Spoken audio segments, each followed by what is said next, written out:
Well, some are calling it a mental health care crisis in this country. People upset with cuts in mental health services at the Western Highlands Network packed a meeting today hoping to get some answers. News 13's Frank Fravoni was there. And Frank, why are people so concerned?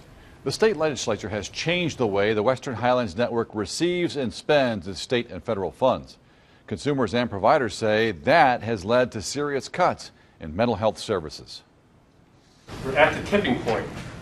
More cuts, more reductions in service are going to reduce your access. Mental health care providers stretched by cuts mandated by the legislature and how Western Highlands receives and spends state and federal funds. The impact of the changes that have come from this transition have negatively impacted providers and consumers, and that is the concerns that people are bringing forward. People packed this morning's board meeting to discuss more cuts after firing their CEO last month and proposing Medicaid cuts after running about $4 million in the red. We're interviewing consultants and doing some things now to adjust our budget and get things back on track. Alexis Dunbar came on behalf of her sons and others from the mentally disabled community. They do what society asks, and they get nothing in return. She says state legislators don't understand the crisis so many like herself are now facing. These children, they're not Generation X, they're Generation Next. So who's going to take care of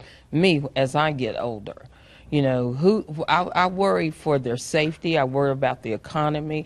I worry about their supportive services that they're not even getting when I pass on. Karen McLeod is president and CEO of Benchmarks, a provider association. They're really struggling with the changes that are taking place as Western Highlands moves to a managed care company. She says moving to a managed care organization or insurance company has put Highlands and providers in a financial bind. So if there's any disruption in payments, it can close people down now because they don't have enough money to carry them between the time that they provide the service and the time they get paid. Changes that have many fearing more drastic cuts to mental health services. We're not even getting any services.